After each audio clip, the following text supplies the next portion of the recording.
7/22। Sir जी जी। Sir वो जो आपने रिवीजन का कहा था कि रिवीजन लेक्चर्स, हाँ जी। सर वो आप खुद ही ले रहे हैं? लेक्चर कौन सा 81 के 80 है?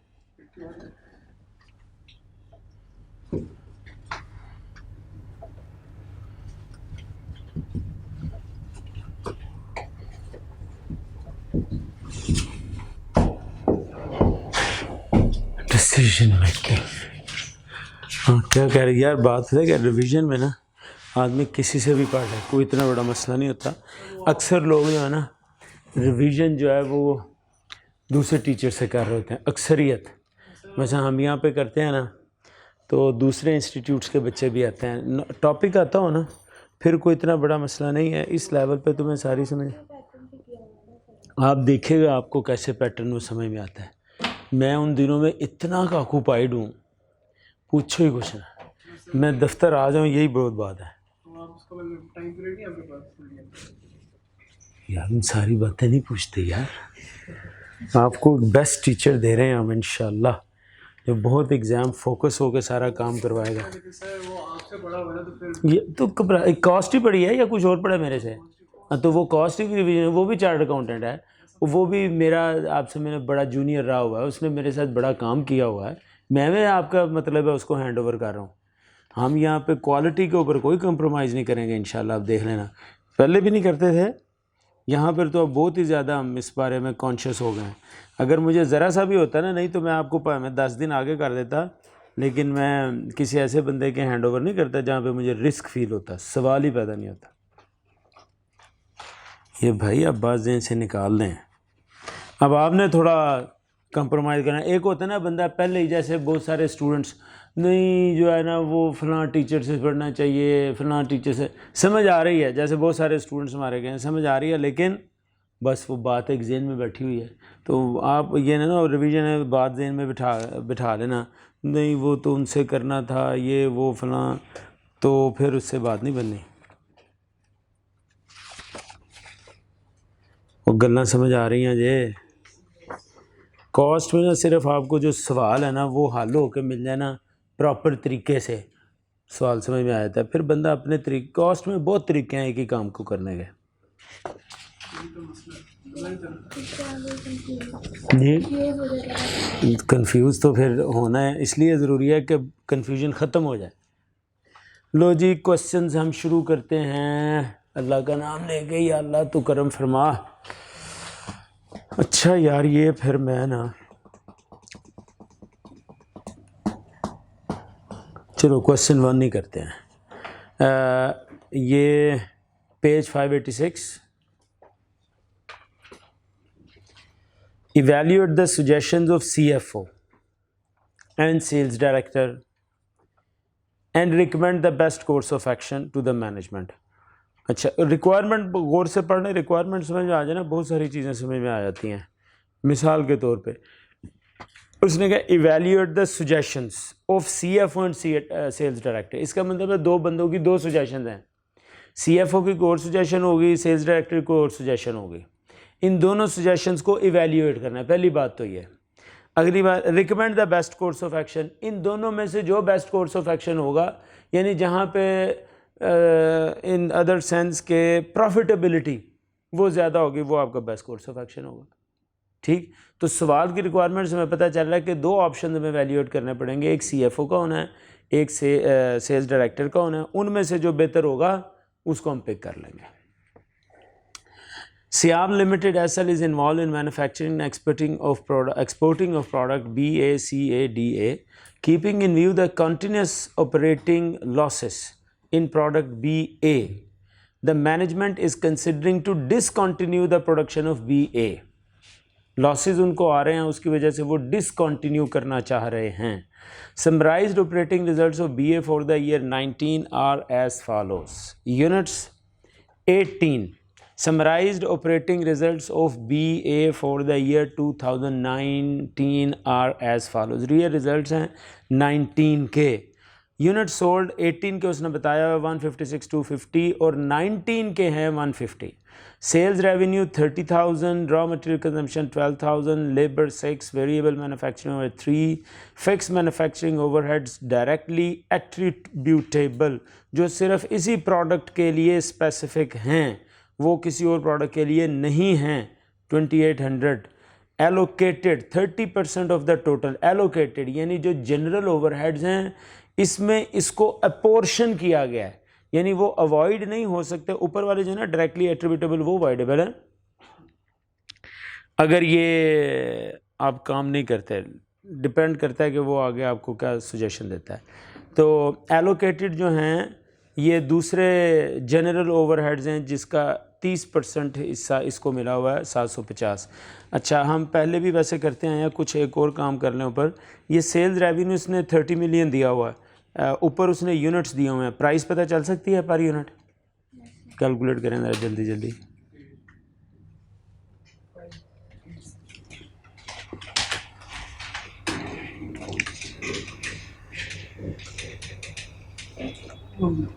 टू 200। रॉ मटेरियल का रेट पता चल सकता है? 12,000 डिवाइड बाई 150 कर दें 80। वेरिएबल मैन्युफैक्चरिंग 40 हो गया, 12 है तो ये 40 हो गया। वेरिएबल रॉ मटेरियल हो गया आपका, कितना बताया आपने? 80। लेबर हो गई 40, वेरिएबल मैन्युफैक्चरिंग हो गई 20। ठीक, ये हमारी एक थोड़ी सी ये वेरिएबल एक्सपेंसेस आ गए। 80 40 20, 80 40 20 कितने हो गए? 140। ऊपर है वो 200, इस इट मीन्स कंट्रीब्यूशन आपकी आ गई 60। चलिए आगे वगैरह एलोकेटेड 30% ऑफ टोटल का इसको हिस्सा जो मिला है ना वो है 30% और वो 70 है। तो ज़रा टोटल निकालें, 750 डिवाइड बाई 0.3 25 है। 2500 का ये 30% है। सेलिंग एक्सपेंस 2018 8050 780, 18 में ये 8050 हैं और 19 में 7800। ठीक है, देखते हैं इसका क्या आगे इस्तेमाल है। उसने दो फिगर जो जिनमें ज़रा सिमिलैरिटी हो ना उसको देख लिया करें। ऊपर उसने यूनिट्स भी 18 के दिए हैं और 19 के दिए हैं। यहाँ पे सेलिंग एक्सपेंस भी उसने 18 का भी दिया है और 19 का भी दिया है। हाँ हाँ, नहीं ये जो कंपैरेटिव जो आपस में सिमिलैरिटीज़ होती है ना उनका कोई ना कोई मकसद होता है। देखिए 18 के यूनिट्स और 18 का सेल एक्सपेंस, 19 के यूनिट्स 19 का सेल एक्सपेंस। अमूमी तौर पे इस किस्म का जब सवाल आता है ना, इन्फॉर्मेशन आती है तो वहाँ से ये सेल एक्सपेंस उसने दिए हुए हैं टोटल सेलिंग एक्सपेंस। अमूमी तौर पे एक्सपेंस वेरिएबल और फिक्स दोनों में स्प्लिट होता है, तो ये टोटल दिए हुए हैं उसने। इसका मतलब है कि इसमें वेरिएबल और फिक्स दोनों होने चाहिए। तो ये भला कौन सा मेथड चलता है? हाई-लो मेथड। हाई-लो मेथड के अंदर देखें यूनिट्स भी दिए हुए हैं, हाई भी दिए हुए हैं, लो भी दिए हुए हैं। सेल्स हाई भी दिया हुआ, लो भी दिया हुआ, नज़र आ रहा है ना। इसमें से क्या निकलेगा? दोनों का डिफरेंस अगर आप देखें तो वेरिएबल का रेट निकलेगा और फिक्स टोटल निकलेगा। ये बाद में कैलकुलेट करेगा अगर उसने कहीं ऐसी इन्फॉर्मेशन आगे दी हो। लेकिन इस किस्म की जो होती है ना लाइक विद लाइक इन्फॉर्मेशन, उस लाइक विद लाइक को आपस में ज़रा मैच कर लिया करें, आगे को वर्किंग करने में आसानी हो जाती है। अभी नहीं करेंगे, आगे सवाल में कुछ ऐसी इन्फॉर्मेशन होगी तो अभी तो हमने अपना गैस लगाया। लो जी, CFO is of the view that discontinuation of BA would save all manufacturing and selling expense। उसने नीचे प्रपोजल कहा ना कि आपने CFO और सेल डायरेक्टर दोनों के प्रपोजल को वैल्यूएट करना है। अब ये CFO का प्रपोजल जो है वो डिस्कस हो रहा है। वो ये कह रहा है अगर आप डिसकंटिन्यू कर दो, हम ज़रा सोचें डिसकंटिन्यू करेंगे तो क्या होगा? सेल ख़त्म हो जाएगी या नहीं होगी? डिसकंटिन्यू कर दिया, सेल ख़त्म या नहीं ख़त्म? अच्छा, इसका मतलब है जो ऊपर आपका सेल रेवेन्यू है, सेल रेवेन्यू ये ख़त्म हो गया, ये टोटल लॉस हो गया। नीचे जो मटेरियल वेरिएबल कॉस्ट सारी आपको दी हुई है उसने 12 6 3, ये भी सारी ख़त्म हो गई, वो लॉस हो गया, ये सेविंग हो गई। जहन दौड़ाएं ज़रा, जहन दौड़ाएं। डिसकंटिन्यूशन का क्या मतलब है? उसकी रेलिवेंट जितनी ख़ास तौर पे वेरिएबल आइटम्स है सब, सेल्स भी वेरिएबल आइटम है भाई जितने यूनिट ज़्यादा सेल होंगे उतना रेवेन्यू ज़्यादा, जितने कम उतना रेवेन्यू कम होगा नहीं, अगर सेल ही नहीं होगी तो रेवेन्यू ज़ीरो हो जाएगा। ये भी वेरिएबल आइटम है। उसके नीचे वेरिएबल कॉस्ट भी सारी आपकी मौजूद हैं। तो डिसकंटिन्यूएशन से एक काम तो स्ट्रेट होगा, सेल्स रेवेन्यू ख़त्म हो जाएगा, वेरिएबल कॉस्टें ख़त्म हो जाएंगी। रेवेन्यू ख़त्म होने से अब लॉस में जाओगे, कॉस्ट ख़त्म होने से सेविंग में जाओगे। ठीक हो गई। तो उसने कहा है कि would save all manufacturing and सारे ही कह रहा है except allocated fixed manufacturing overheads, it is estimated that the total allocated fixed manufacturing overhead will be reduce by 10%। वो कह रहे सारे ही ख़त्म कर दिया भाई, ये फिक्स मैन्युफैक्चरिंग ओवरहेड्स भी ख़त्म हो गए, डायरेक्टली एट्रीब्यूटेबल भी ख़त्म हो गए, एलोकेटेड भी ख़त्म हो गए, नीचे वाले सेल एक्सपेंस भी ख़त्म हो गए, सारे ही भाई सारे डिसकंटिन्यू हो गया ना, डिसकंटिन्यू होगा, सब खत्म। लेकिन वो ये कह रहा है it is estimated that total allocated fix manufacturing overhead will B reduced bye 10%। Total हमने एलोकेटेड हमने निकाले थे, जिसका हमने 750 था ना, 30% कितने 2500। हाँ ये टोटल, ये कहता है ये 10% रिड्यूस हो जाएंगे, ये रिड्यूस हो जाएंगे क्योंकि इसकी ये 10% रिड्यूस होने का मतलब ये और सेविंग आ जाएगी में। ठीक, हाँ जी, ये मतलब पहले बिजनेस लॉस में जा रहा है इसलिए डिसकंटिन्यू करेंगे। हाँ जी, इसीलिए डिस्काउंट वो कह रहा है लॉस खत्म करो यार। भाई रेवेन्यू भी खत्म हो गया, कॉस्ट भी खत्म हो गई, तो लॉस खत्म हो गया ना। भाई लॉस तभी आ रहा है ना, कॉस्ट ज़्यादा आ रही है, रेवेन्यू कम आ रहा है। वो कहता है डिसकंटिन्यू करो, डिसकंटिन्यू किया तो उधर से रेवेन्यू खत्म, तो उधर तक कॉस्ट भी खत्म हो गई ना। उसने कहा सारी कॉस्टें खत्म भाई। Would save all manufacturing and selling expense, all manufacturing, raw material consumption manufacturing है, लेबर मैन्युफैक्चरिंग है, वेरिएबल मैन्युफैक्चरिंग मैन्युफैक्चरिंग है, fix manufacturing directly attributable manufacturing है, एक्सेप्ट, वो कहता है एक्सेप्ट एलोकेटेड फिक्स, एलोकेटेड जो है ना वो नहीं खत्म होने, क्योंकि ये तो पोर्शन आ रहा है ना, ये तो ओवरऑल एक, बाकी क्योंकि कई और प्रोडक्ट्स हैं ना, BA भी है, CA भी है, DA भी है। अब वो CA DA जो हैं वो उन सब के ऊपर मिल के, जैसे आप समझ लें कि एक ही फैक्ट्री में तीनों प्रोडक्ट्स बन रहे होंगे तो उसका कोई रेंट पे हो रहा होगा। अब जब आपने एक डिसकंटिन्यू करना है, दो कंटिन्यू करने हैं, तो रेंट तो पे करना ही करना है ना। तो उसका एक हिस्सा 30% जो था ना वो आपका BA की तरफ आ रहा था। अब वो कह रहा है वो नहीं खत्म होना, एक्सेप्ट एलोकेटेड फिक्स मैन्युफैक्चरिंग, वो नहीं खत्म होने। ठीक, लेकिन वो ये कह रहा है कि it is estimated that total allocated fix manufacturing will be reduced bye 10%। Total जो हमने निकाला ना 2500, वो 10% कम हो जाएगा।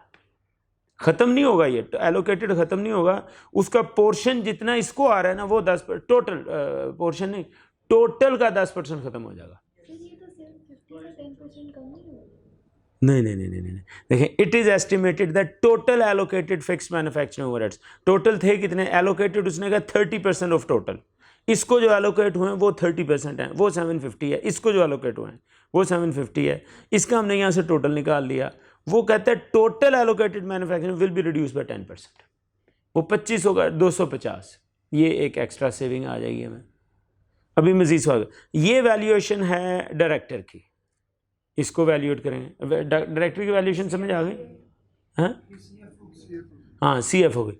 CFO ने ये कहा कि भाई इससे एक डिसकंटिन्यूएशन सेल रेवेन्यू ख़त्म। वो कहता है सारी मैन्युफैक्चरिंग और सेलिंग कॉस्ट भी सारी ख़त्म, सिर्फ आपकी एक बचती है एलोकेटेड, उसका वो कह रहा है कि टोटल का 10% सेविंग हो जाएगी। ये उसकी वैल्यूएशन है, बाद में करते हैं, वर्किंग्स की बाद में करते हैं। In recent management meeting SL sale director does not agree with the suggestion to discontinue this product. She is of the view that BA is in high demand in the local market and the management should consider to launch this product in the local market through an online marketplace. E-commerce आजकल ये बहुत चल रहा है, Amazon वगैरह, Fiverr शाइवर, बहुत आजकल तो ये काम ही बहुत है।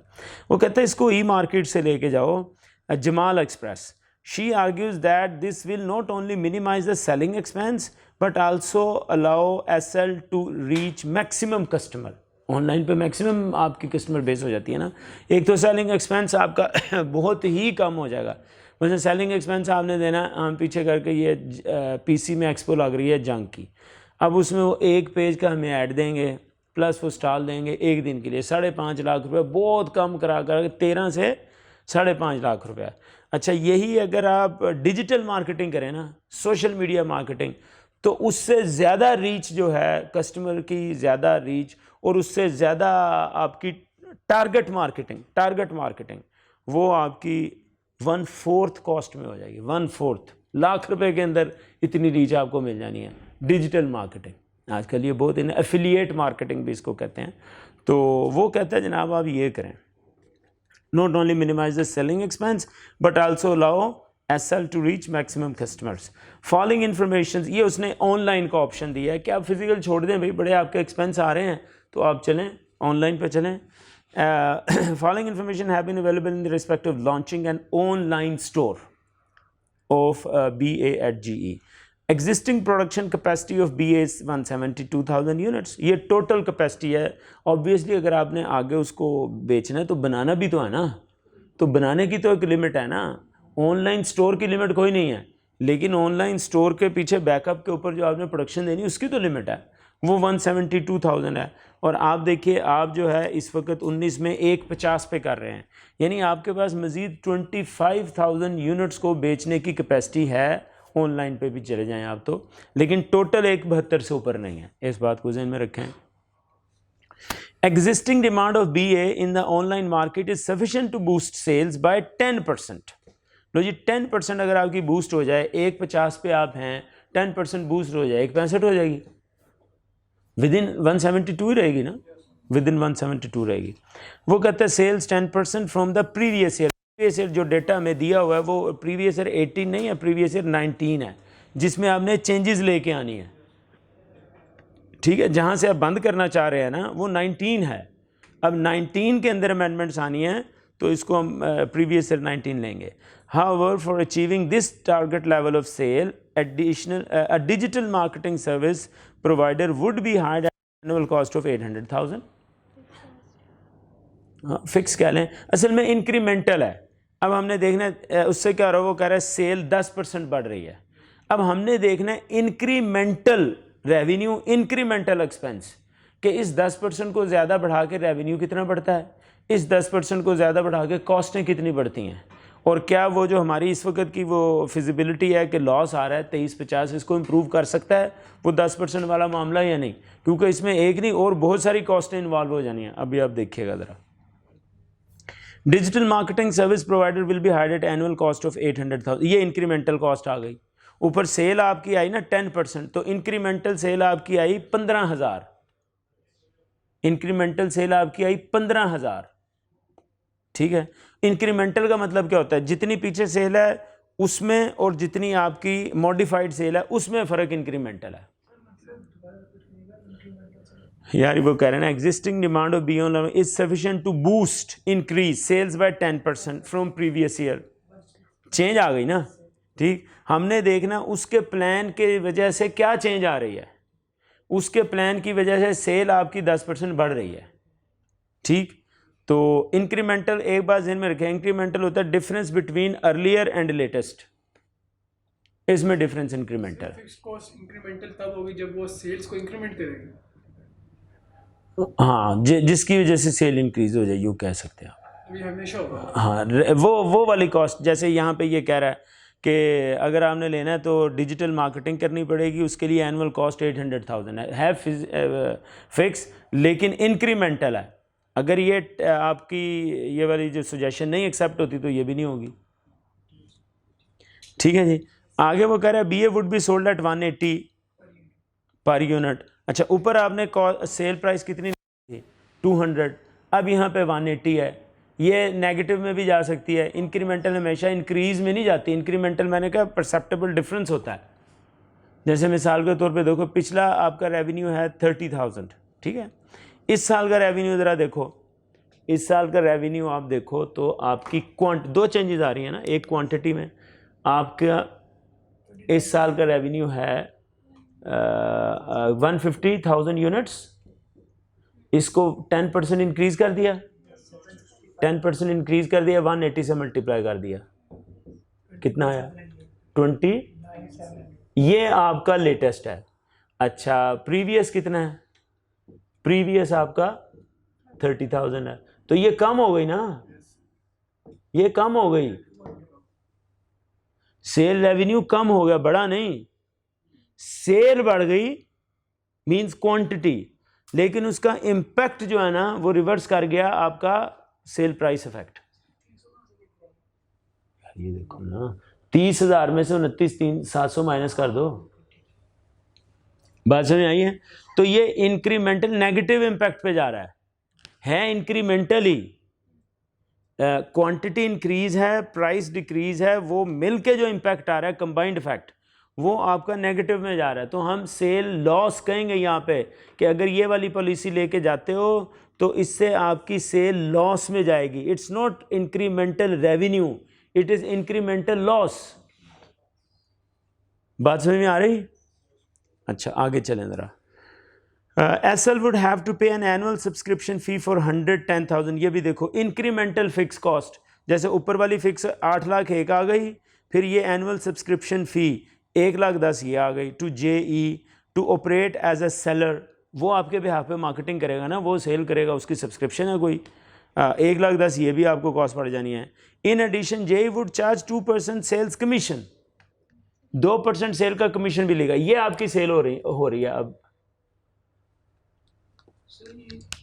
ये जो ऊपर डाटा दिया, ऊपर तो उसने ये मतलब हमें बीए का डाटा दिया है, ठीक है, और अब जो ये ऑनलाइन मार्केटिंग की तरफ हमें कर रहा है कि बीए सारी बीए की है, बीए की कर रहा है एट जेई। जेई आपका एक सर्विस प्रोवाइडर है, वो आपके बिहाफ पे ऑनलाइन स्टोर खोल रहा है बीए। वो फाइनेंस डायरेक्टर ने भी सारी बीए की बात की है, इसने भी बीए की बात की है। अच्छा जी, अब वुड चार्ज 2% सेल कमीशन, ये सेल कमीशन एक्स्ट्रा पड़, इसका 2%, ये सारी कॉस्टें एक्स्ट्रा पड़ रही हैं। 8 लाख एक एक्स्ट्रा पड़ रहा है, 1,10,000 एक एक्स्ट्रा पड़ रहा है, 2% सेल्स कमीशन 29,700 का जो आपकी सेल है वो अलहदा पड़ रहा है। JE also provides an additional facility of handling delivery and sale return to its clients, कि उनको पहुँचाना भी और अगर उनसे कोई सेल में डिफेक्ट हो जाता है वापस भी लेके आना, ये भी फैसिलिटी दे रहा है वो आपको। This service can be availed by paying either an annual lump sum fee of 1.5 million और additional commission of 5% of selling price। वो कहता है ये सर्विस अगर लेनी है ना कि वो आपकी डिलीवरी को हैंडल करे तो और उसके रिटर्न को भी हैंडल करे, तो फिर आपको या तो 15 लाख या 5% कमीशन सेलिंग प्राइस का। ये सेलिंग प्राइस का, ये सेलिंग प्राइस है, इसका 5% निकालें ज़रा।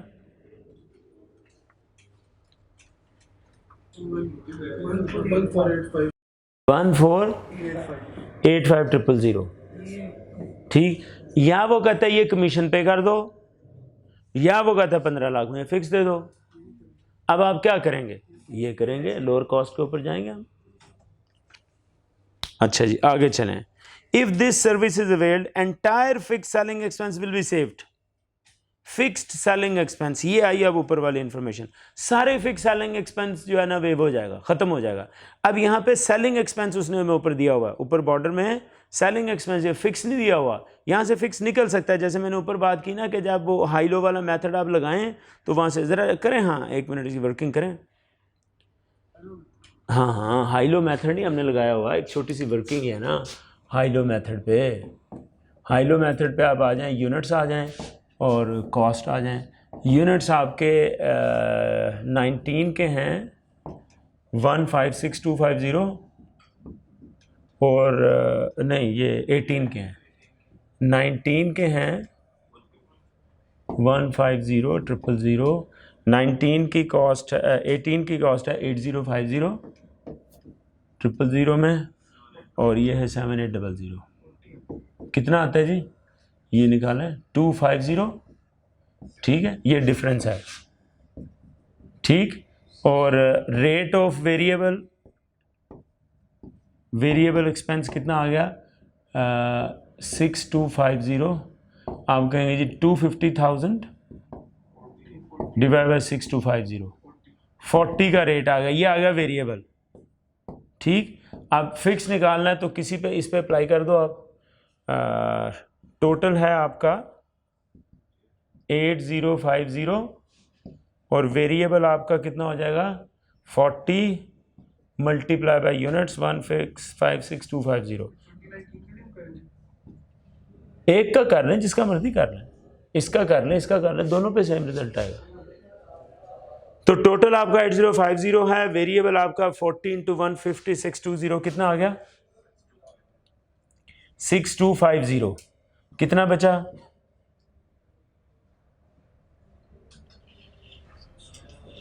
1800। ये फिक्स है, लो जी ये फिक्स है।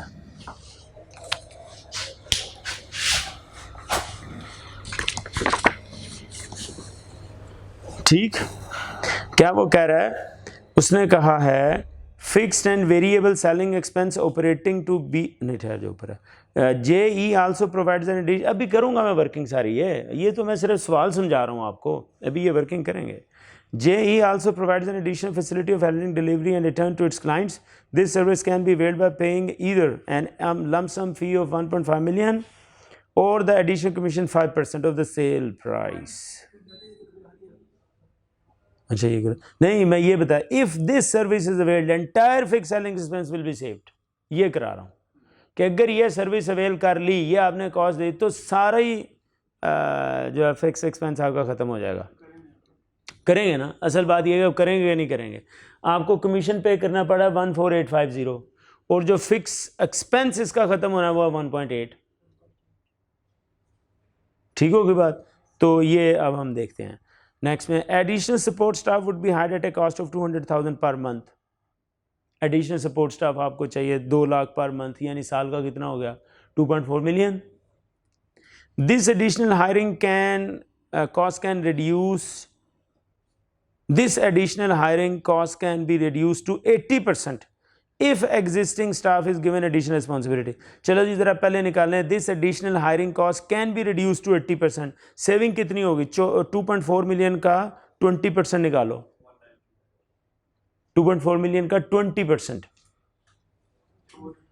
कितना 480 की सेविंग हो सकती है।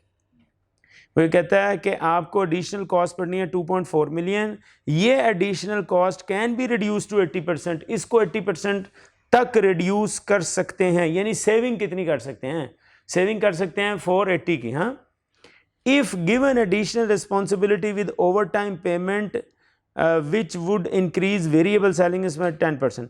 कहते हैं अगर एग्जिस्टिंग स्टाफ को एडिशनल रिस्पॉन्सिबिलिटी दे दी जाए और उनको उसका ओवर टाइम पेमेंट कर दिया जाए, जो कि वेरिएबल एक्सपेंस को 10% बढ़ाएगा, वेरिएबल एक्सपेंस को 10% बढ़ाएगा। वेरिएबल कौन सा एक्सपेंस, सेलिंग, हाँ selling expense. Variable selling expense आपका आ रहा है 10%। वेरिएबल सेलिंग एक्सपेंस आ कितना रहा है, पहले तो हम ये देखें। 40 का आपका इंडिविजुअल है और इसको 165 कितना, नहीं 6 तो 150 पे आ रहा है ना, 10% इंक्रीज कर दिया ना आपने, कितना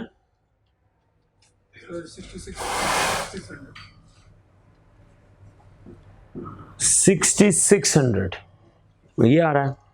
वो ये कह रहा है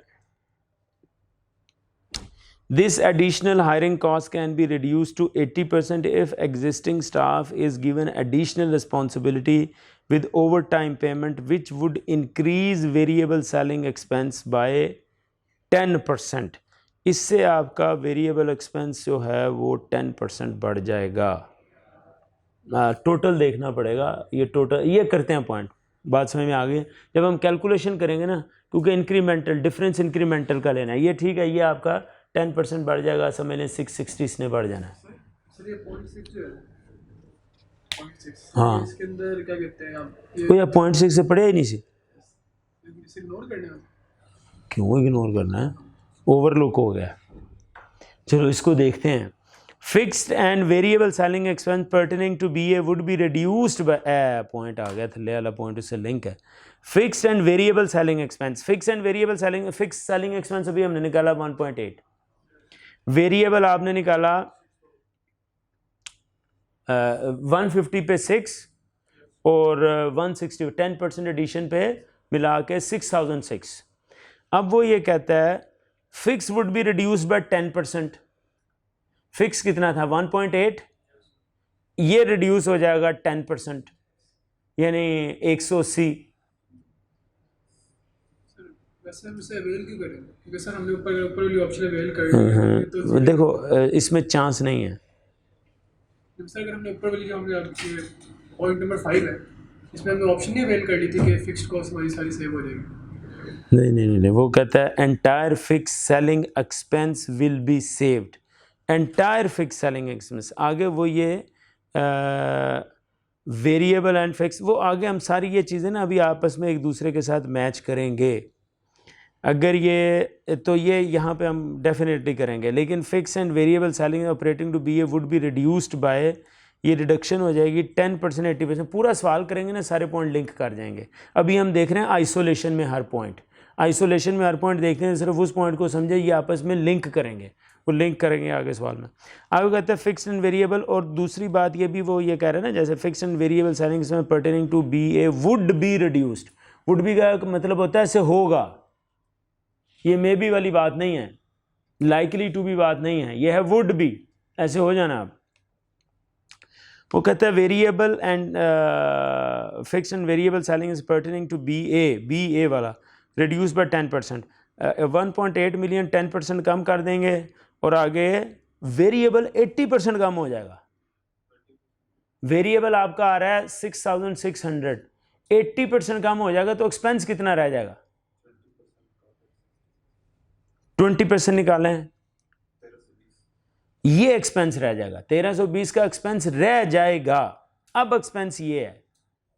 अब इसके साथ नीचे वाला पॉइंट अगर आप जोड़ें ना, इसके साथ, जिसको वो ये कह रहा है कि this additional hiring can be reduced by to 80% if existing staff is given additional responsibilities with over time payment which would increase variable. बड़े लच्छेदार पॉइंट्स हैं। Selling expense by 10%। अब आपका जो वेरिएबल एक्सपेंस रह गया ना, वो रह गया 1320, वो 6600 नहीं है, वो 1320 है। उसका 10% जो है वो 132। अब हमने कंपेयर ये करना है कि ऊपर जो आपका 20% बचा है, 2.4 मिलियन का, अब वो कह रहे हैं ना सेविंग हो गई 20%। इसी पॉइंट में 200 पर मंथ है ना, इसका 12 महीने का लें तो हो जाएगा 2.4 मिलियन। 2.4 मिलियन का it can be reduced to 80%।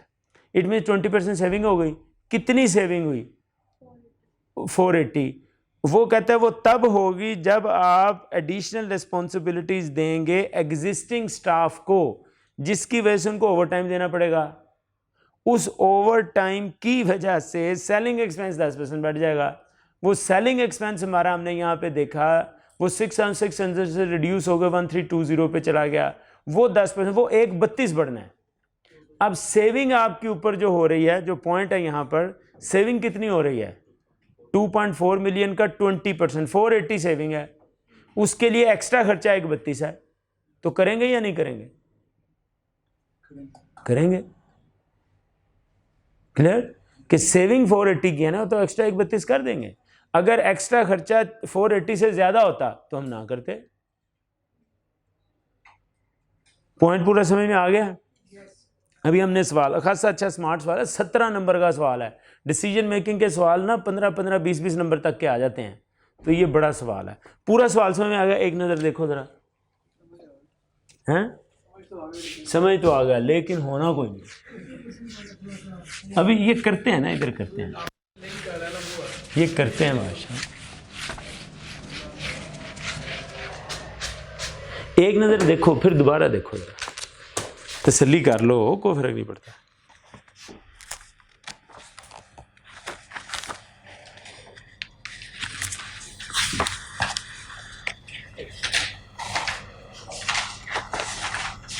अब आपने पूरे ध्यान से मुझे सवाल कराना है।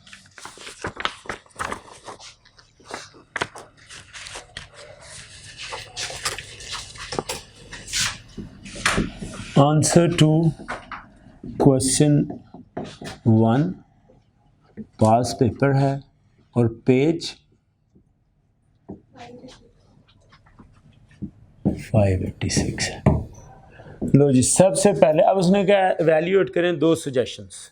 अब हम करते हैं इवैल्यूएशन ऑफ फाइनेंस डायरेक्टर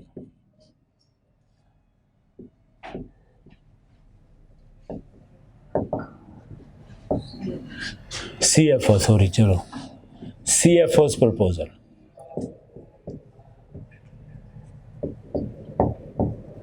वो है that is discontinuation.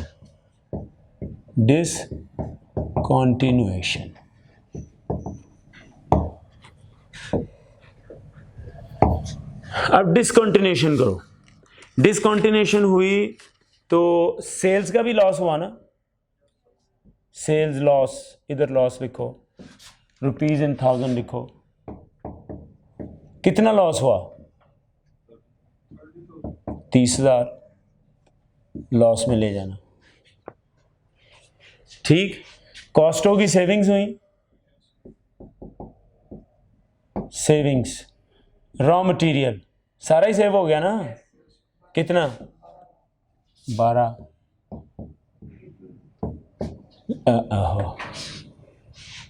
Labour, direct labour 6,000। Variable FOH कितने?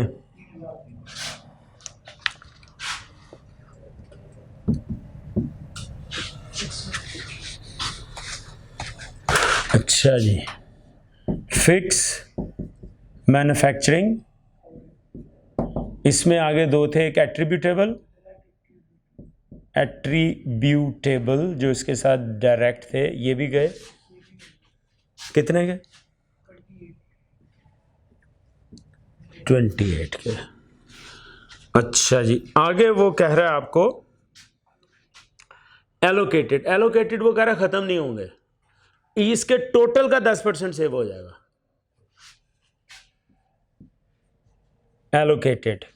एलोकेटेड आपने निकाले थे, आपने कहा जी 750, ये थे 30%। टोटल ग्रॉस अप कर दें, 0.3 से डिवाइड कर दें, ये टोटल हो गए, इसका 10% सेव होगा।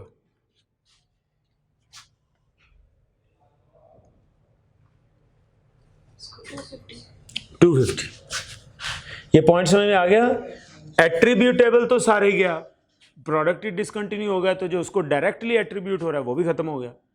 एलोकेटेड, जिसका एक हिस्सा इसको मिलता था 30%, उसने कहा वो सारा खत्म नहीं होना, हाँ जो टोटल की फिगर है, टोटल उसका 10% सेव हो जाएगा। आने का जी ये टोटल है, उसका 10% सेव कर दिया, 250। सेलिंग एक्सपेंस, सेलिंग एक्सपेंस सारा ही, वो जिसमें वेरिएबल फिक्स सब शामिल है, कितना? 78। यही कहा हुआ ना। लो जी, ये आपकी सारी सेविंग है, ये सेविंग ज़रा कैलकुलेट करें। 18, 21, 21, 2, 23, 8 जी 31850। अच्छा जी, बताइए जी, इस ऑप्शन से बचत हो रही है, नुकसान हो रहा है? नेट सेविंग 1850, इस ऑप्शन में 1850। वैसे एक बात मैं जनरली कर रहा हूँ, ये कोई हमें है नहीं, लेकिन एक हमें इनफर्ड बात है। आप CA के स्टूडेंट हैं, आप फाइनेंस के हैं, ठीक, एक प्रपोजल जो फाइनेंस वाला दे, दूसरा मार्केटिंग वाला दे, और CA की बॉडी एग्जाम ले, तो पक्की गल उन्होंने इन्हू जिताना है। ये मैं जनरल गल कर रहा हूँ। आपको आपकी क्वालिफिकेशन की इंपॉर्टेंस भी तो थोड़ी सी इनडायरेक्टली फीड करनी है ना। तो उन्होंने फाइनेंस डायरेक्टर का जो प्रपोजल है ना, उसको उन्होंने अपर एंड रखना है कि जी अब बहुता अकलमंद है, जो सेल वाले ने ना बिल्कुल फारग होंगे ने। मैं वैसे बात कर, ये ज़रूरी नहीं है, लेकिन मैं एवं ही एक फ्लूक नहीं होता।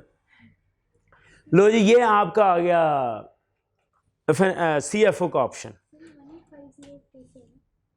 31,850 माइनस 30,000, ये 31,850 की टोटल सेविंग है।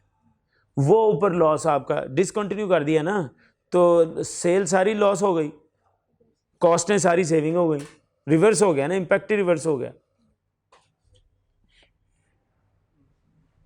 ठीक है जी, आप कहते हैं जनाब CFO वाले काम में ये बचत हो जानी है। अच्छा, उसका और हमारा आंसर का ना पैटर्न डिफरेंट है, ज़रा वो डिफरेंट। हम बिल्कुल स्ट्रेट, आपको पता है मेरा स्टाइल ये है कि जिस तरह वो चलाता है ना इन्फॉर्मेशन, वैसे चलो। अब उसने कहा डिसकंटिन्यू कर देंगे, डिसकंटिन्यू कर देंगे उसका मतलब है सेल खत्म हो गई। उसने कहा सारी कॉस्टें खत्म, हमने सारी कॉस्टें खत्म कर दी। उसने कहा एक बीच में से है वो खत्म नहीं होनी, वो टोटल में से 10% सेव हो जाएगा, हमने टोटल का 10% सेव कर दिया। जैसे उसने कहा सवाल टोटली वैसे किया। आप देखें उसकी इंफॉर्मेशन के साथ हम फ्लो कर रहे हैं, हमने कोई यहां पर अपनी तरफ से स्मार्टनेस नहीं लगाई। मेरा शुरू से कॉस्ट करने का तरीका यही है, आप लोगों ने भी देखा है कई दफ़ा मेरा पैटर्न बदलता है, जवाब नहीं बदलता, प्रेजेंटेशन बदल जाती है। मेरी प्रेजेंटेशन चलती है इंफॉर्मेशन के फ्लो के साथ। ये नहीं कि ये सवाल इस तरीके से इस फॉर्मेट के ऊपर करने, जैसे वो इंफॉर्मेशन में आपको चला रहा है वैसे चल पड़ो, सवाल हल हो जाना। अब ये मैंने कोई तरीका लगाया, उसने जो कहा है हमने वो कर दिया, यही कहा है ना उसने कहा डिसकंटिन्यू, हमने कहा डिसकंटिन्यू का मतलब है सेल रेवेन्यू खत्म, यही मतलब है। फिर उसने हमें खुद गाइड किया, सारी कॉस्टें भी खत्म, सारी कॉस्टों में वेरिएबल भी आ जानी है, फिक्स भी आ जानी है, खत्म कर दो भाई, सारी खत्म कर दी, ये उसने दी हुई है, सारी खत्म कर दी हमने। फिर उसने उसका कहा कि ये एक एलोकेटेड जो है ये नहीं खत्म होनी, इसके टोटल का 10% सेव हो जाएगा, वो हमने कर लिया। आंसर मैच कर रहा है, आपको फिगर्स ऊपर आंसर के अंदर मैच करती हुई नजर नहीं आएंगी, वो और अप्रोच से चला है, हम उसकी इंफॉर्मेशन के साथ फ्लो कर गए हैं। और ये मैं आज से नहीं कर रहा, शुरू से जो सवाल की इंफॉर्मेशन उसके साथ हम फ्लो कर जाते हैं। ये आसान तरीका होता है कॉस्ट को हैंडल करने का, कोई फड्डा ही कोई नहीं इसमें। बजाय कि मैं आपको रेफर करूँ कंट्रीब्यूशन अप्रोच पे चलो, मार्जिनल पे चलो, अब्जॉर्प्शन पे चलो, उसमें ये फॉर्मेट उसमें ये फॉर्मेट, जो वो कह रहा है वैसे करना शुरू हो जाओ, आसानी से सवाल हल हो जाना। और अगर हम अपनी तरफ से कॉन्सेप्ट लड़ाएंगे ऊपर नीचे नीचे ऊपर करेंगे तो फिर सवाल में कॉम्प्लिकेशंस बढ़नी है। सवाल का एक ना नेचुरल फ्लो होता है, फ्लो, उस फ्लो के ऊपर चलो सवाल हल हो जाना। अब आप आंसर देखें, आंसर मैच कर रहा होगा, हमारा आंसर मैच कर रहा है, लेकिन उसमें जिस तरह उसने फिगर वर्क ड्राइव किया it is different. Answer match कर रहा है, बस बात खत्म हो गई। और हमारा आंसर बिल्कुल जो उसने कहा, आई कैन चैलेंज कि आप मुझे बता दें कि उसकी इंफॉर्मेशन के पैटर्न से हम हटे हों। उसने कहा डिसकंटिन्यू कर दो, हमने डिसकंटिन्यू कर दिया। उसने कहा कॉस्टें सारी सेव हो गई, हमने कॉस्टें सारी सेव कर दी। उसने कहा बीच में से एलोकेटेड टोटल का 10% सेव हो गया, हमने वो कर दिया। कुछ और किया, ऑप्शन खत्म हो गया, कोई एक्स्ट्रा वर्किंग कोई कुछ नहीं करना पड़ा। ये बेहतरीन तरीका होता है कॉस्ट के सवाल को लेने का। अगली बात, चले नेक्स्ट ऑप्शन, ये नेक्स्ट ऑप्शन पे चलते हैं। ऑप्शन 2 कौन सा जी? वैल्यूएशन ऑफ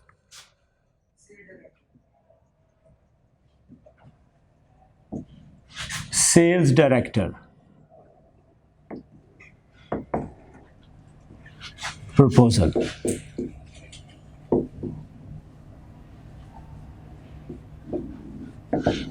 हाँ जी, बीबी कह रही है जी डिसकंटिन्यू नहीं करें, मार्केट के अंदर इसका एक रोल है, आप इसको ऐसे करें फिजिकल से ऑनलाइन स्टोर पे ले जाएं, यही क्या? फिजिकल से ऑनलाइन स्टोर। अब जो जो इंफॉर्मेशन वो कह रही है उसको प्लेस करते जाओ। बोलो जी, क्या शुरू करो, शुरू करो, हैं? पूरी स्टेटमेंट पढ़ें, स्टेटमेंट से मैं आगे जाऊंगा। एग्जिस्टिंग प्रोडक्शन कैपेसिटी 172, इसमें उसने कहा 10% इंक्रीज हो जाएगी। नेक्स्ट पॉइंट पढ़ो, 172 समझ में आ गया, 150 है, 172 तक आप, क्योंकि ऑनलाइन में तो ग्लोबल मार्केटिंग हो जाती है ना, पूरा ग्लोब आपकी रीच में आ जाता है, तो आप कितनों को सेल करोगे, आपके अपने में लिमिट भी तो होनी चाहिए, रिसोर्स में जैसा स्केर्स होता है। तो वो कहता है ऑनलाइन में ये ध्यान रखना कि टोटल कैपेसिटी 172 की है। समझ आई बात? अब पढ़ना शुरू करो, पूरा पढ़ना है, बीच में से ये खैंचा खूंचा नहीं लगाना हो, जिसमें गुड्डी हाथ नहीं दर दर दर दर दर, वो हाथ वाला काम नहीं करना जी। बोलें, डिटेल में बात करें, ऊंची बात करें जरा। एग्जिस्टिंग डिमांड कितनी? हर इंफॉर्मेशन को ना ऊपर से क्रिटिकली दे। एग्जिस्टिंग डिमांड कितनी? 150। आगे बढ़ो। In the online market is sufficient to boost sales by 10%. 10%, ठीक, सेल्स 10% ऊपर जा रही है, ठीक। उसका ऑप्शन जो है ना वो इंक्रीमेंटल के ऊपर है कि आप फिक्र ना करें, सेल 10% बढ़ जाएगी। मसला यही था ना कि ऊपर आपको कॉस्ट इतनी पड़ रही है कि आप लॉस में जा रहे हो। उसका एक तरीका वो कहते बीबी सेल बढ़ेगी जी, ऑनलाइन में जाएंगे 10% सेल बूस्ट हो जाएगी। 10% तो इंक्रीमेंटल अप्रोच अब यहाँ पे चलानी है। इंक्रीज इन सेल, इंक्रीज ना कहें, इंक्रीमेंटल कहें। इंक्रीमेंटल पॉजिटिव भी हो सकते हैं, नेगेटिव। Incremental sales. अच्छा, इंक्रीमेंटल से मैंने क्या बताया था? मैंने कहा था पास्ट एंड प्रेजेंट, इनका फर्क इंक्रीमेंटल होता है। Incremental mean differential. इंक्रीमेंट को इंक्रीज से नहीं गलत फहमी में, इंक्रीमेंटल मीन डिफरेंशियल। अच्छा, आपकी एग्जिस्टिंग कितनी है? 30,000। 30,000 है ना? इसमें से लेटेस्ट कितनी है? 150,000 यूनिट्स। 10% इंक्रीज यानी 1.1 हो जाएंगे, और नीचे उसकी प्राइस उसने कितनी दी है? 180। ये जरा करो, 30,000 माइनस आपने निकाला था 29,700, अगर आपको याद हो, ठीक है। तो इंक्रीमेंटल इंपैक्ट आया, रुपीज इन थाउजेंड में है हम, 300 माइनस में। इंक्रीमेंटल ले रहे हैं ना, अगर आप इंक्रीज लेंगे ना तो आप यहाँ पे कंफ्यूज होंगे। वो 10% सेल बढ़ा देंगे आप, 10% सेल बढ़ाने के साथ उसको उसकी प्राइस है, वो 10% सेल 15,000 है, 15,000 को आप उसकी प्राइस से ज़रा दे देंगे 180 से, वो प्लस हो जाना है। जबकि हमने तो इम्पैक्ट देखना है ना, पहले कितनी अब कितनी। भाई इस प्रपोजल के वैल्यूएशन है, प्रपोजल पहले क्या थी अब क्या है। सर अगर हम ऐसे क्वेश्चन सॉल्व करेंगे, सिर्फ करंट प्रॉफिट को हम कॉस्ट सेल के साथ कंपेयर करेंगे, करंट प्रॉफिट को इस स्कीम में कॉस्ट सेविंग, और फिर रेवेन्यू का कोई लॉस भी तो होना है ना, खाली कॉस्ट तो नहीं ना सेव हो रही। हो सकता है रेवेन्यू भी बढ़ रहा हो या रेवेन्यू का भी लॉस हो रहा हो, पॉसिबल है, पॉसिबल है। तो फिर आप ये देखें यहाँ पे आपको रेवेन्यू का लॉस है, ये भी कंसीडर करेंगे ना। हर आइटम कंसीडर करें, अपनी तरफ से कोई माइंड सेट नहीं बनाना कि अभी का प्रॉफिट नेक्स्ट की कॉस्ट, ये नहीं बनाना। उसने जो जो कहा वो करते जाएं, खुद ब खुद ड्राइव होना आंसर, ठीक है। चलो जी, ये बात समझ में आ गई। रेवेन्यू का लॉस कंसीडर करना पड़ेगा, ये लॉस हो गया। आगे आ जाओ, अगला पॉइंट पढ़ो। मैं चाहता हूं इंफॉर्मेशन को नहीं छोड़ना, इंफॉर्मेशन छोड़ी, माइंड सेट लगाए ना इस सवाल पे, माइंड सेट उड़ जाना ये सवाल।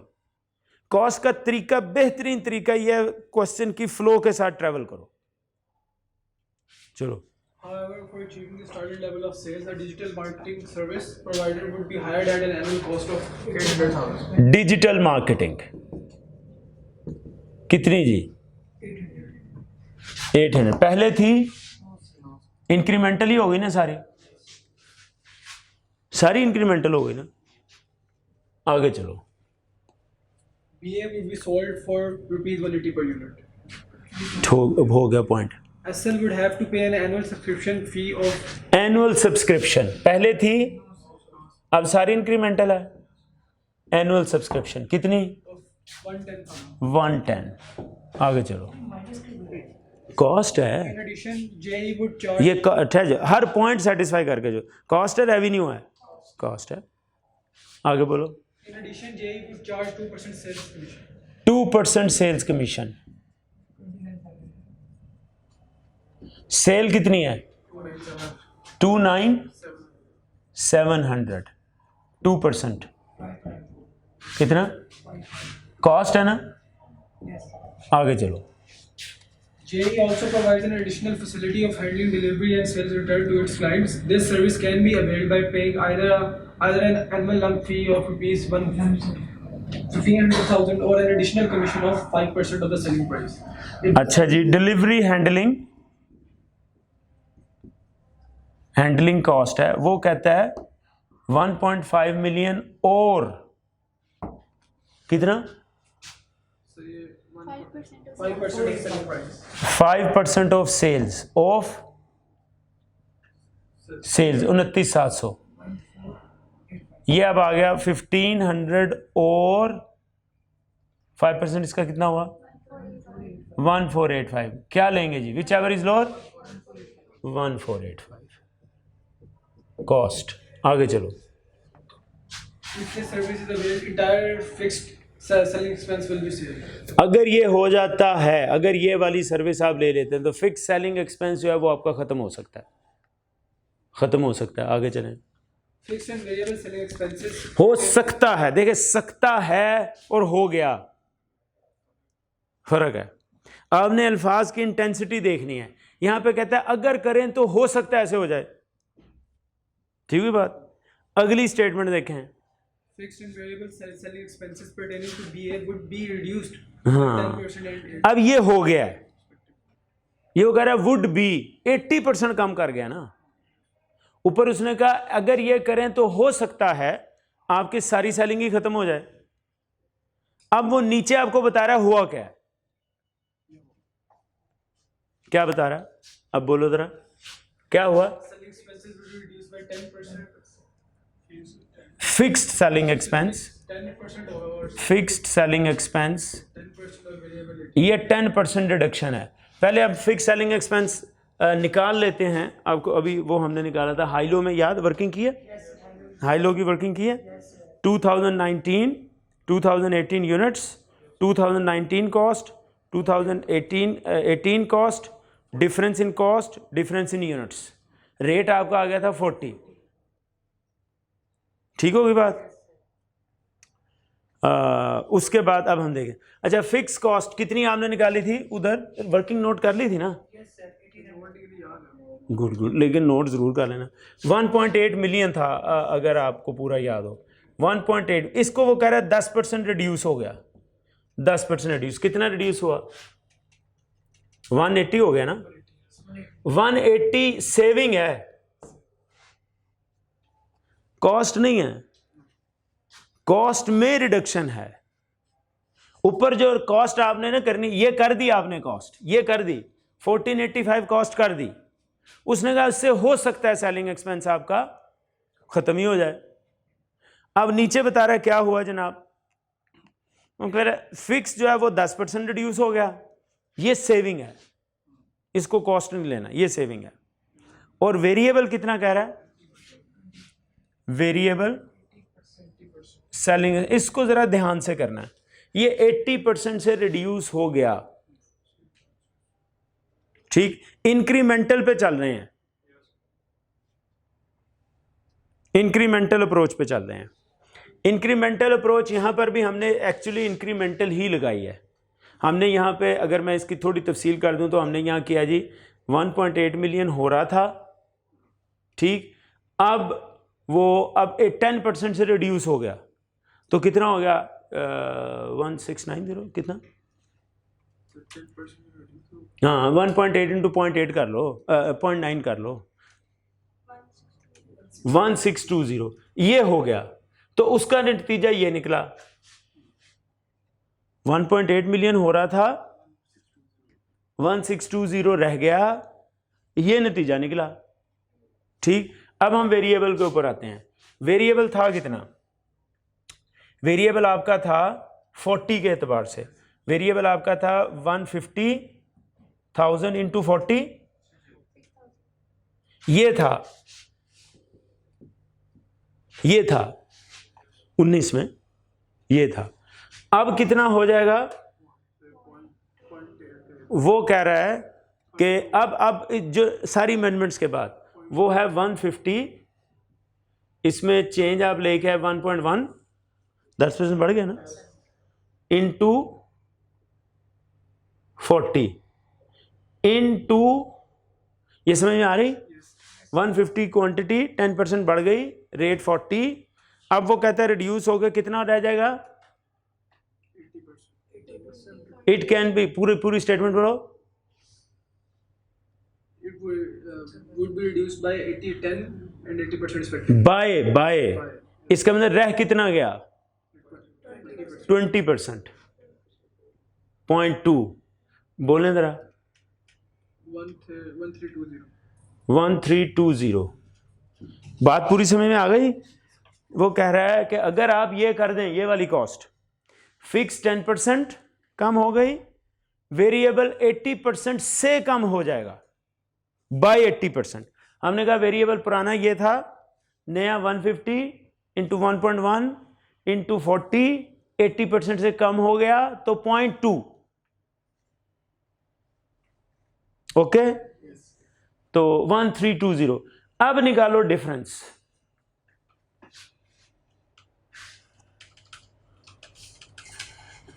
4680 सेविंग, दिस इज सेविंग,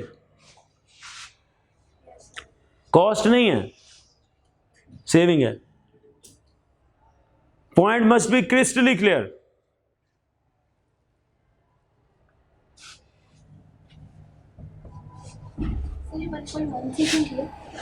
आपकी नई सेल 10% बूस्ट कर गई ना ऑनलाइन में, 150 थे यूनिट्स, 10% बूस्ट कर गई, क्वांटिटी का इफेक्ट आ गया, रेट उसका 40 है और 20 रह जाएगा। ऊपर वाला को 2% दे दिया, 5% अभी आ रहा है। मैं जैसे जैसे आपकी इंफॉर्मेशन हम ऊपर नीचे कुछ नहीं कर रहे, हम जैसे वो इंफॉर्मेशन दे रहा है वैसे पढ़िए। जेन में रख लेना, कॉस्ट का सवाल ऐसे ही हल होना है। आप अगर माइंड सेट बना के बैठोगे ना, डिसीजन मेकिंग ये होती है, वो डिसीजन मेकिंग में पता नहीं क्या क्या चॉइसेस ले आए। जैसे वो इंफॉर्मेशन दे रहा है वैसे फ्लो करो, गो विद द विंड। ठीक है, आप ऐसे ही कर रहे हैं, मैंने एक चीज भी ऊपर नीचे नहीं की, वो इंफॉर्मेशन दे रहा है हम पुट कर रहे हैं। Is it okay? प्लस, दोनों प्लस समझ में आ गई।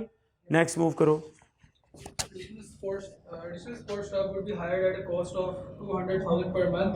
This additional hiring cost can be reduced to 80% if existing staff is given additional responsibilities. 5% वाला किधर गया? अच्छा ये आ गया, ये डिलीवरी हैंडलिंग आ गई। हाँ ठीक है, 5% वाला एड्रेस हो गया। Existing staff is given with additional responsibilities. अच्छा जी, क्या बोलें, फिर पढ़ें। Additional support staff would be hired at a cost of 200,000 per month. This additional hiring cost can be reduced to 80% if additional hiring आपकी है, वो कह रहे 2.4 मिलियन। ठीक है, 2.4 मिलियन ये हो सकती है, आपको करनी पड़ेगी। इस कॉस्ट को 80% से रिड्यूस कर सकते हैं, 80% तक या से 80% तक रिड्यूस कर सकते हैं, यानी 20% कम कर सकते हैं। 20% इसका कितना बना, आपने किया था 480 रिड्यूस हो जाएगा। 480 रिड्यूस होने का मतलब क्या, कितनी बनी है 2400 इंटू 0.8 190। ये कॉस्ट आपकी हो जाएगी, कॉस्ट वुड बी नो मोर 2.4, ये हो जाएगी सेविंग, ये हो जाएगी अगर if existing staff is given additional responsibilities with overtime payment which would increase variable selling expense by 10%. हाँ, इंक्रीज इन सेलिंग, ये सेविंग है। एडिशनल हायरिंग में ये सेविंग है 480। वो कहता है ये उस वक्त होगा अगर आप एडिशनल स्टाफ को ओवरटाइम कितना दें, वो कहता है 10% ऑफ, उससे वेरिएबल कॉस्ट आपकी कम हो जाएगी। वेरिएबल कॉस्ट आपकी है कितनी, ये है वेरिएबल कॉस्ट 1320, 66 नहीं 1320। कैसे 1, ये हम आप ऑप्शन चूज कर चुके हैं ना, हमने कहा अब ये variable cost 150 into 1.1 into 40 into 0.2, this would be the cost. वो कहता है ये कम हो जाएगी अगर आप 10% ये बढ़ा दो तो 480 की सेविंग ले लो। बोलो हाँ जी, तो होगा क्या, छोड़ो 10% में होगा क्या, पूरी फिर स्टेटमेंट पढ़ो।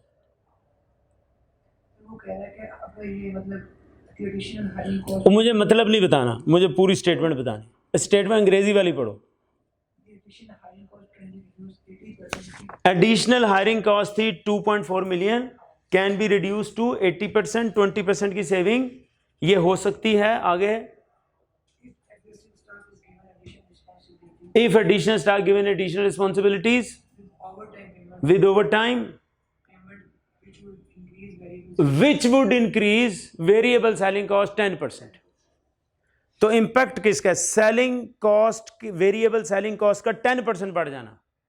स्टाफ स्टूफ की सैलरी की बात नहीं हो रही, उसने कहा स्टाफ का ओवर टाइम लगवाएं। अब ओवर टाइम हमने नहीं दे रहा, वो कह रहा है वो हमें कह रहा है फर्क ये पड़ेगा कि वेरिएबल सेलिंग कॉस्ट 10% बढ़ जाएगी, बस वो फर्क डालो। किधर? यहाँ पे 1320 नहीं, ये तो आपकी वेरिएबल सेलिंग कॉस्ट होगी ना, उससे ये सेलिंग हो गई। अब वो ये कह रहा है कि ये 10% बढ़ जाएगी अगर आपने इस कॉस्ट को 480 कम करना है। ये वेरिएबल सेलिंग कॉस्ट हो गई, ठीक है, हो गई, रिकॉर्ड कर ली, उसका इम्पैक्ट भी आ गया। वो कहते हैं जी फर्दर हायरिंग करनी पड़नी है 2.4 मिलियन पे, ठीक, ये कॉस्ट 2.4 मिलियन है, ये 80% तक रिड्यूस हो जाएगी, यानी 20% सेविंग हो जाएगी।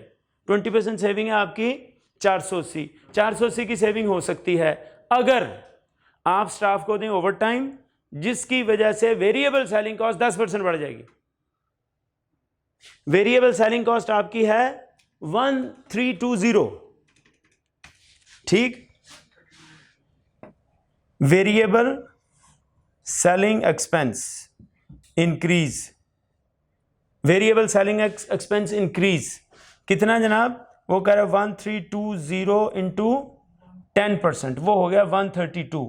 अब आप बताएं, अब आपने चॉइस लेनी है, 480 कम करना है, 132 लगाएं, 480 कम कर लें,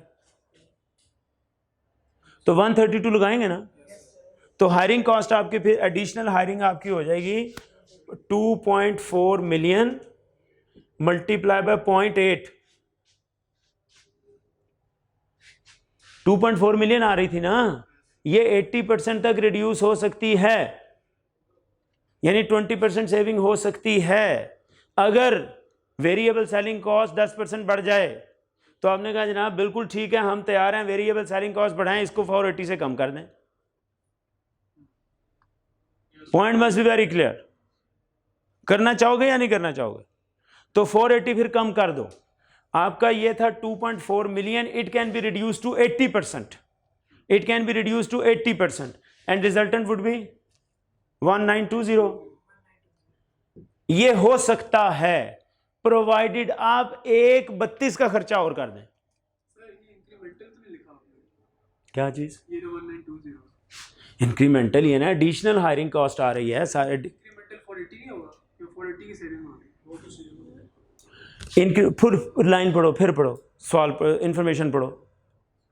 this additional hiring cost, additional hiring cost कितनी थी? 200,000 per month 2.4 million. Additional hiring cost आगे पढ़ो, can be reduced to 80% can be reduce to 80%, can be reduce to 1920। if existing cost कितनी हो गई? कॉस्ट कितनी हो गई? 1920।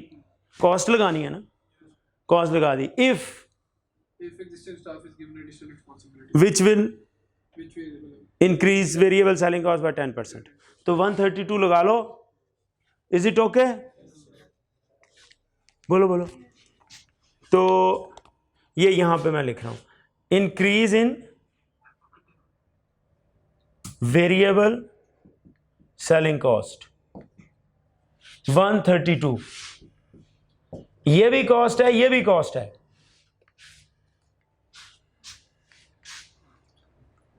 पूरी उसके एक एक लफ्ज अपनी तरफ से ना देखो, कंफ्यूज पता है किधर होंगे? हम कहेंगे अच्छा हमने अंग्रेजी में ये पढ़ा था, उसका मतलब ये है। मैं कहता हूं उसका मतलब ये निकाल के ना समझो, अंग्रेजी पढ़ो इधर देखो, अंग्रेजी पढ़ो इधर देखो, अंग्रेजी पढ़ो इधर देखो। सर ऊपर देखें हमने, ऊपर में सब कुछ इंक्रीमेंटल निकाला है, जैसे ये फॉर एग्जांपल ये डन हो गया, इंक्रीमेंटल निकाला, इंक्रीमेंट अगली बात करो। सर यहाँ पे हम इंक्रीमेंटल तो नहीं आ रहे। ये एडिशनल हायरिंग का मतलब क्या होता है? सर ये देखें, ये एडिशनल हायरिंग कॉस्ट है। हाँ, अब ये एडिशनल का लफ्ज क्या होता है? एक्स्ट्रा। इंक्रीमेंटल कह सकता हूँ, ठीक है आगे बोलो। ठीक है सर, हो गया। रोल अंग्रेजी का, हम ना अंग्रेजी को पहले उर्दू में लगाते हैं, उर्दू में लगा के फिर इसका मतलब ये होना चाहिए। अब वो नहीं हो रहा होता तो हम परेशान। मैं कहता हूँ अंग्रेजी पढ़ो, वर्किंग देखो। सर ये एडिशनल है हाँ जी, तो पर कोई मसला नहीं, पूछो पूछो। तो सर पहले इसकी कॉस्ट इनकर होगी 2.4 मिलियन। आगे पढ़े, उधर पढ़े, जेन नहीं, अब आप पहले ये होगा फिर वो होगा फिर वो होगा, वो नहीं, उधर क्या हो रहा है? Additional hiring can be reduced 80%। Additional hiring 2.4 million है, can be reduce to 80%, means 1920 हो सकती है, provided. additional responsibilities are given to overtime labor to fill in ठीक, आगे पूरा पूरा पढ़ना है, पूरा पढ़ना है। This should increase selling expenses by 10%. 10%, ये हो गया। इस तरह के सवाल आपको इंफॉर्मेशन के साथ फ्लो करने हैं। कॉस्ट होती इंफॉर्मेशन के साथ फ्लो में है। अगर आप कहेंगे ना मैंने पूरा सवाल, ये लेंथी 10 पॉइंट है उसके, आप 10 पॉइंट एट ए टाइम जेन में रख के नहीं चल सकते। ये तो पढ़ा लिखा आंसर है ना, ये उसने जो आंसर दिया वो पढ़ा लिखा आंसर है। मैं कहता हूं जैसे आपको इंफॉर्मेशन चला रही है वैसे कॉस्ट चलाओ, कॉस्ट बहुत आसान हो जाएगी। आप देखें, एक पॉइंट भी मुझे बताएं कि हमने उसके फ्लो या सीक्वेंस से हट के नोट किया हो यहां पे। अब इसको करो, नेट आंसर निकालो। It will substantially differentiate, substantial difference between the presentation and layout of the standard answer and our answer. लेकिन it is quite easy to understand. हैं? कितना? 480? 481? चलो ठीक है, साढ़े लो जिन्ना भी हो।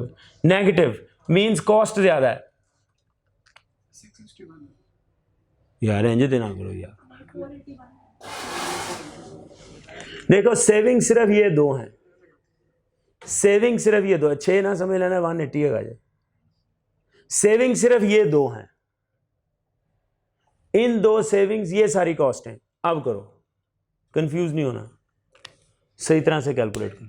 हैं 481, 1100, 1210, 1700, 1804, 3200, 89, 3389, 480, वो खो गया। 481 नहीं, 481, 181 के बोल 481 नेगेटिव में, कॉस्ट ज्यादा, ठीक, उसमें सेविंग। कंक्लूजन किया, कंक्लूजन क्या बादशाह जी अपने प्रोफेशन च भी ना जीते थे फिर असी उत्थे जाके जितना। कंक्लूजन वो मैं पहले ही दसता सी, this is called as natural bias. CFO's proposal is more beneficial. चलो आंसर जरा देखो, आंसर में क्या है? 481 ही है, रोल उत्तर डाला पर है 961। What the difference is? 481, ठहर जाओ यार जरा चेक करें। 300 आ गया, 594 आ गया, हैं?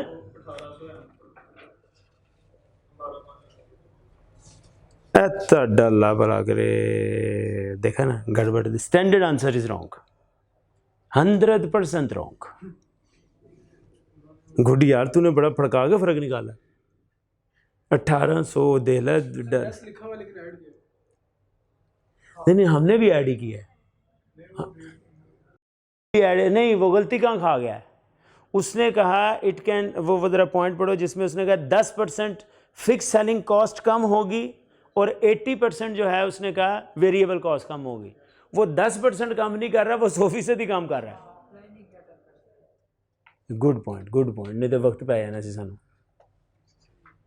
पॉइंट पिक कर रहे हो। देखो यार, स्टैंडर्ड आंसर को कुरान हदीस तो नहीं है यार, डिफरेंस भी उसकी स्टेटमेंट बड़ी वाजे है कि अगर आप ये कर दें तो फिक्स्ड सेलिंग एक्सपेंस 10% कम हो जाता है। हमने कहा जनाब फिक्स सेलिंग 1800, 10% कम कर दो तो 180 कम होगा। उसने कहा वेरिएबल जो है वो 80% कम हो जाता है। वो पॉइंट मेरे हाल में ठीक लिया उसने। ये 300 भी जरा टिक करते जाओ। 300 आपके आंसर में आ रहा है? 594 माइनस आ रहा है, 1485 माइनस आ रहा है, 1200 माइनस आ रहा है। ओह साढ़े को गड़बड़ हुई, ये गड़बड़ हमारे से, दिस गड़बड़ कम्स फ्रॉम आवर साइड। हाँ हाँ हाँ हाँ, देखो अगर आपकी सेल बढ़ रही है, वो छोटे से पॉइंट घुमा गया ना वो ऊपर से, देखो सेल 10% बढ़ रही है ना, सेल 10% बढ़ रही है ना, उसका इम्पैक्ट नेगेटिव आ रहा है। वो जेन में एकदम देख के फिगर आ रही थी नेगेटिव में, तो वेरिएबल कॉस्ट भी तो आनी है। वो 10% सेल बढ़ेगी तो वेरिएबल कॉस्ट बढ़ेगी कि नहीं बढ़ेगी? ये गलती हुई, ये उसकी गलती है, साड़ी गलती कोई नहीं, बराबर हो गया। लेकिन हमारी गलती कोई इतनी बड़ी गलती नहीं, उसकी गलती बड़ी गलती है भाई, स्टैंडर्ड आंसर बना रहा है वो। तो ये बड़ी, इस सवाल के एतबार से अगर ये गलती हो भी गई ना, 0.25 से ज़्यादा मार्क्स नहीं काटेगा वो आपके। अगर इस सवाल हुआ, क्या हुआ ये है कि इंक्रीमेंटल सेल हुई है ऑनलाइन की वजह से, 10% बढ़ी है। इंटरेस्टिंग फैक्ट ये है कि ये 300 आपका नेगेटिव हो गया है, सेल क्वांटिटेटिवली बढ़ी है, वैल्यू कम हो गई है। अच्छा, सेल जो 10% बढ़ी है, 15,000 बढ़ी है ना, इसकी जो सारी वेरिएबल कॉस्ट है, मैं शॉर्ट कर रहा हूँ, वेरिएबल कॉस्ट सारी देखो आपने ऊपर नोट की है, कितनी की थी? 80, 40, 20 ऐसे थे।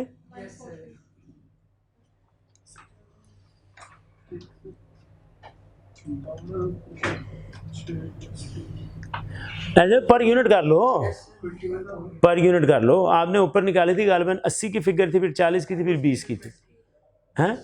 कितनी फिगर 140 आ रही थी। ये वाली हम लेना भूल गए। ये कॉस्ट इनकर होगी ना, इंक्रीमेंटल कॉस्ट है, इंक्रीमेंटल कॉस्ट है। Did you get this point? Incremental cost है, हैं? मेरे चांद देखो, देखो मेरी बात सुनो, ये सेल इंक्रीज कर रहे हो आपकी, अब ये सेल हो गई ना, इंक्रीज हुई है ना, ये 10% इंक्रीज हुई है ना, इम्पैक्ट उसका नेगेटिव आया, वो छोड़ो, वो इम्पैक्ट नेगेटिव आ गया प्राइस की वजह से, सेल इंक्रीज हुई है। इंक्रीज हुई है तो इंक्रीज सेल की वेरिएबल कॉस्ट भी तो लगनी है। हमने जो उसने कही ना, ये लुकी हुई बात थी, जो उसने कही वो सारी मुश्किल काम सारे कर दिए, मुश्किल काम सारे कर दिए, ठीक है कि नहीं? तो वो एक आसान सा बीच में काम था, वो बंदा में से, वो कहते ना, किसी बंदे ने 2 घोड़े खड़े थे, उसने कहा इसमें फ़र्क निकालो, उन्हें बड़ी मेहनत कर करके ना जनाब, उन्हें वेखा एक दी अख वड्डी, एक दी अख छोटी, एक दी सिरी वड्डी, एक दी सिरी छोटी, एक दी लत्त वड्डी, एक दी लत्त छोटी, ठीक, एक दे पैर को पैरों का रंग और दूजे का, और वाल इन्ने वाल, उन्हें वालों तक गिन गया। वो जो गल आई तो सब तो एक सीधी जी गल सी, एक काला एक चिट्टा, वो भुल गया, वो काला चिट्टा हम भुल गए हैं।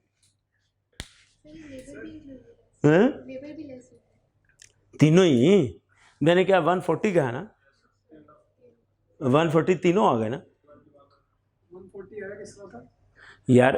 डायरेक्ट मटेरियल आपने निकाला पर यूनिट 80 है, लेबर 40 है, वेरिएबल ओवरहेड 20 है, ये तीनों ही वेरिएबल है ना। टोटल हो गया। हाँ ये टोटल होगा, 140 टोटल होगा, इसको इसमें से माइनस कर दो, ये एक बात हमारी रह गई, इम्पैक्ट आ जाएगा, माइनस ही करना, इंक्रीमेंटल वेरिएबल कॉस्ट है। यहाँ पर आपने एक बात यहाँ पर लेके जानी है, इंक्रीमेंटल सारी माइनस हो जाएगी, नहीं होनी चाहिए भाई। आपकी ये 10% सेल बढ़ी है ना, उसका फैक्ट उधर ले गए हो, 300 में ले गए हो, तो अगर ये 10% 15,000 की सेल बढ़ेगी, तो फिर 15,000 की सेल के पीछे आपकी उसकी वेरिएबल कॉस्ट भी तो बढ़ेगी।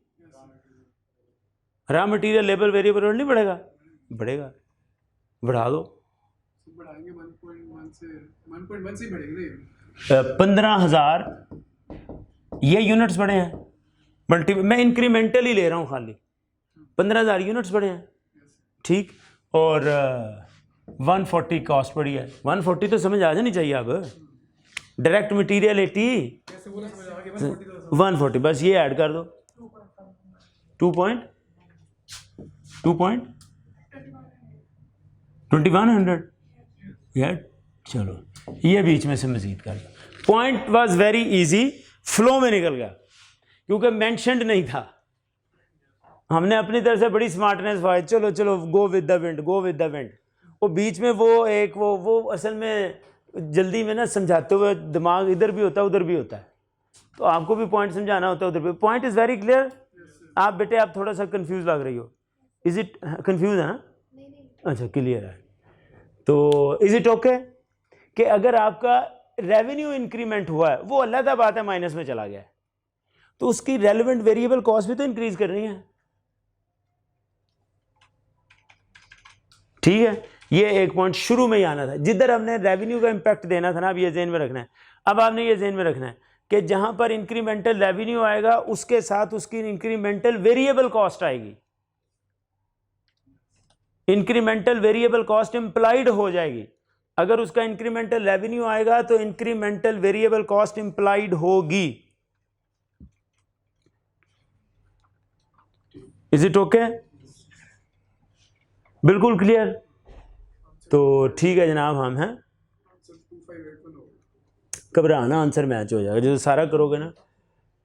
उसका मेन आंसर यहाँ से फ़र्क पड़ रहा है, उसका मेन आंसर यहाँ पे फ़र्क पड़ रहा है। मैं ज़रा वैसे फिगरें मैच करवा रहा हूँ। ला इलाहा इल्लल्लाह मुहम्मदुर रसूलुल्लाह। चंगा होगा वेख लिया, वरना बाज़ का बंदा ना ओवर कॉन्फिडेंट हो जाता है। अच्छा जी 12 भी आ गया, 6 भी आ गया, 3 भी आ गया ना, आ गया ना 140 की सूरत में। 4680 आ रहा है हमारा सेविंग, 4680 सेविंग। 132 आ रहा है कॉस्ट। यहाँ पे ये गड़बड़ कर गया। फिक्स सेलिंग इसमें 1.8 मिलियन ले गया, हमारा 180 है, आ रहा है, पॉइंट एडजस्ट हो गया। डिजिटल मार्केटिंग 800 आ रही है, एनुअल सब्सक्रिप्शन 110 आ रही है, एडिशनल सपोर्ट स्टाफ 1920 आ रहा है। सारी टिक हो गई, सारी टिक हो गई।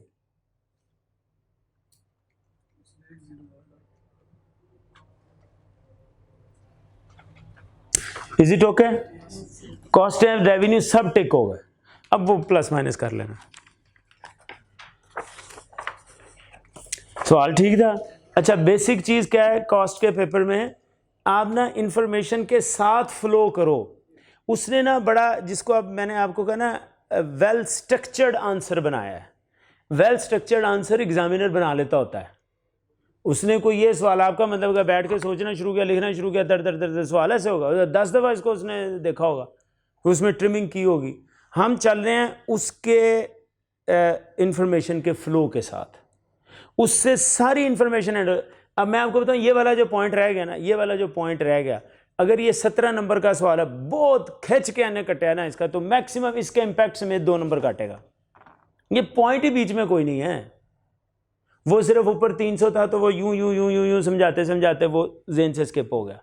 ये पॉइंट कोई ऐसा टेक्निकल पॉइंट नहीं है। तो बाकी ये सारे जो उसने इंफॉर्मेशन देते ना, जो उसके पॉइंट रखता है वो, कि इसको कितना कंसिडर कर रहा है, सही कर रहा है गलत कर रहा है, वो सारा सही है। Is it okay? और ज़रा easy way to do it है। ख़ासतौर पे फाइनेंस डायरेक्टर की ऑप्शन तो बहुत ही ईजी थी, उसको उसने जैसे किया वो स्ट्रक्चर्ड आंसर लेके गया। वो थोड़ी डिफ़िकल्ट है, वो कैलकुलेटेड है, स्टडीड आंसर है। और ये जो हमारा, जो उसने कहा हमने वैसे, उसने कहा भाई जी वो डिसकंटिन्यू हो गया, सारी कॉस्ट जो अब ख़त्म हो गई, 1 के 10% कम हो, 5 मिनट नहीं लगे हमारे उसके ऊपर। इसके ऊपर भी आपको समझाते हुए टाइम लगा मुझे, वरना इंफॉर्मेशन के साथ हम फटाफट फटाफट फटाफट इन करते जा रहे थे। एक आदि को मिस भी हो गई, कोई बात नहीं। Is it okay? चलो जी जरा अगला, हिम्मत हौसले के साथ। यार पता है कबूतर, टाइम कम है, टाइम कम है, कल भी करेंगे, यकीनन कल भी करेंगे।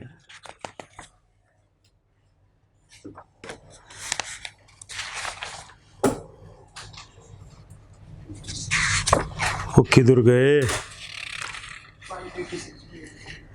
587। हाँ जी, फ्लो में चलते हैं। हैं 18 नंबर का सवाल है, देख के तबीयत बेचैन हो रही है। जानदेस क्या ज़्यादा 3 बज जाएंगे और क्या होगा? 3 नहीं तो 3:30 हो जाएंगे, इतना नहीं मसला होगा। कितने बजे? FAR1 की भी एक्स्ट्रा क्लास। टेस्ट भी देना है बाकी यार गप ना मार, 2:15 पे कहाँ से हो गई भाई ऑडिट की क्लास? क्या कर रहे हैं यार, 2:30 बजे ऐसे साथ क्लास खत्म कर देते हैं, 2:15 पे शुरू कर 2:30 बजे खत्म। ਐਵੇਂ ਹੀ ਬਹਿ ਜਾਂਦਾ ਜਿਹੜੀ ਪੜ੍ਹਨ ਵਾਲੀ ਉਹ ਪੜ੍ਹਨੀ ਕੋਈ ਨਹੀਂ, ਉਹ ਜੇ ਐਂਡ ਵਾਲੇ ਤੇ ਪਹੁੰਚ ਗਿਆ यार तुसी इतने दे टाइम ज़ाया करी जाना। FAR1 की 3 बजे क्लास। 3 बजे ना, चल 3 बजे तक का टाइम है, बिस्मिल्लाह। 2:30, चलो 2:30 बजे तक का टाइम है। खुदा का खौफ, नीयतें ठीक करो, नीयतें ठीक हो ना तो दिल च बड़ी जगह होंगी बंदे दे। हाँ कि नीयतें ठीक नहीं है, चलो नीयतें ख़राब है, नीयतों का असर पड़ जाए, जान दो फिर। यार ये सवाल तगड़ा, 18 नंबर देख के ना तबीयत में ज़रा हलचल हो रही है। कल जुमा है, हैं 18 नंबर का सवाल काबू नहीं आना जुमे में, आधा घंटा। क्वेश्चन नंबर 13 छोटा सा जुम्मे करना है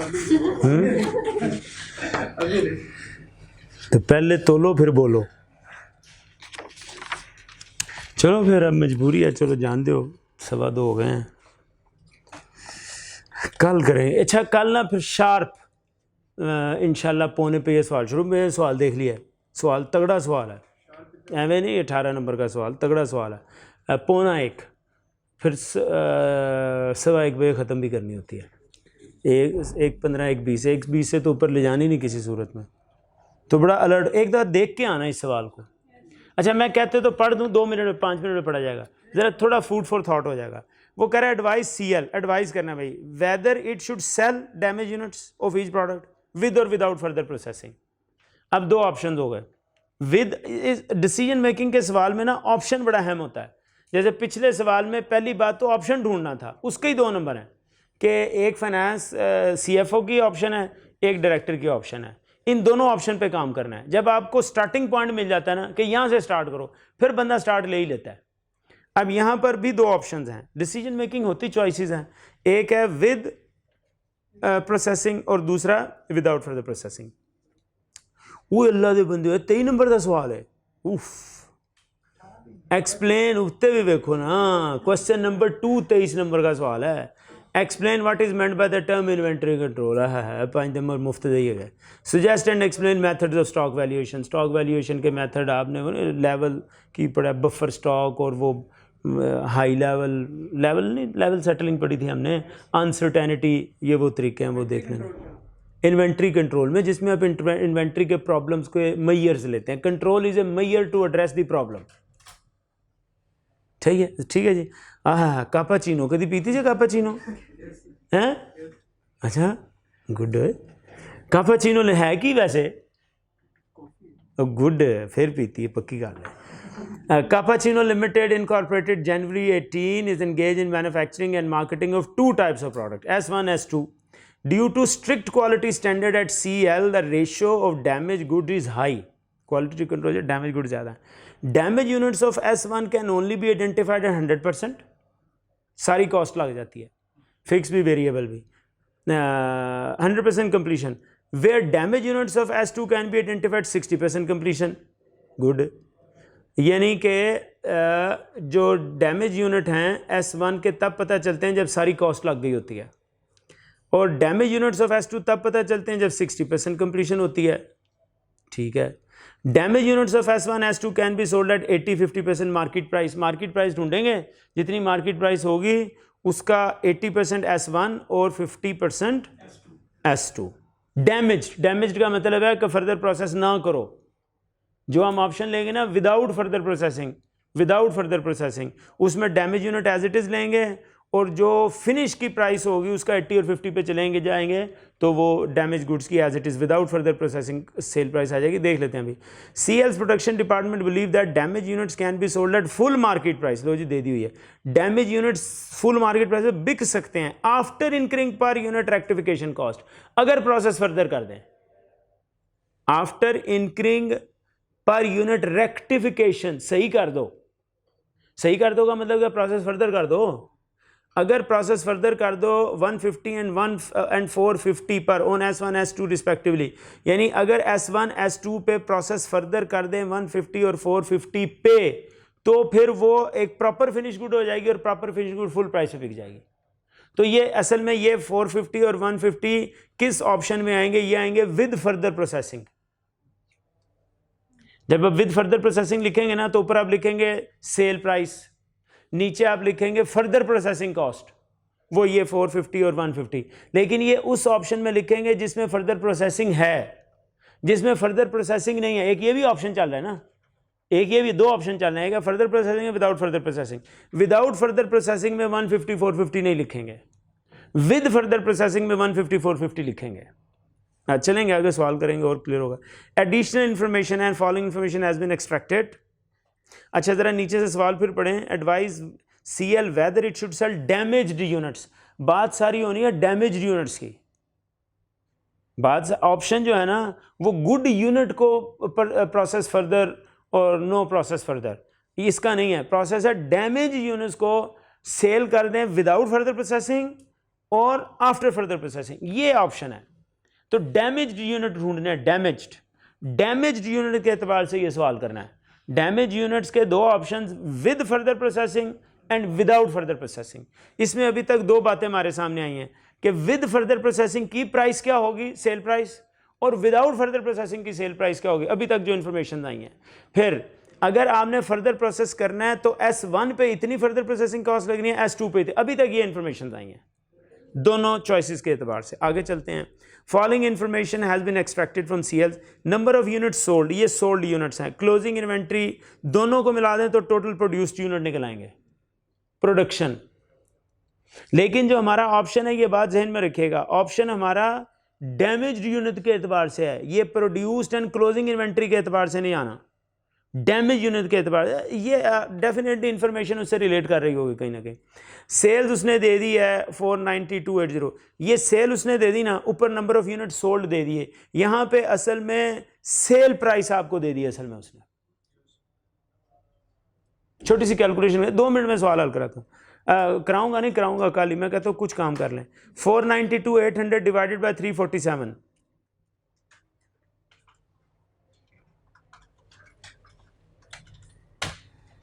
1420। ये सेल प्राइस आ गई गुड यूनिट की, S1 की, per unit sale price per unit.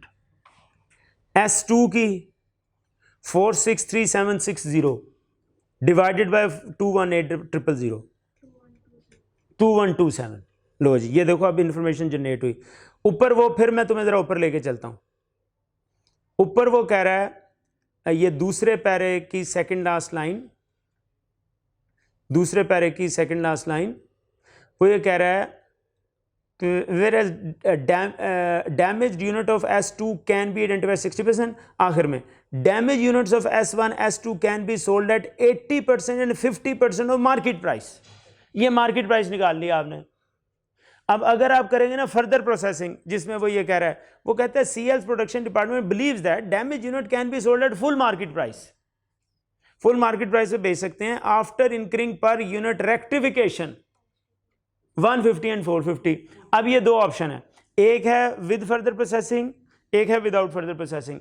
With further processing में तो वो गुड यूनिट हो गया, गुड यूनिट हो गया तो उसकी जो सेल प्राइस है ना वो वाली हो गई जो आपने निकाली है। अभी कितनी निकाली है?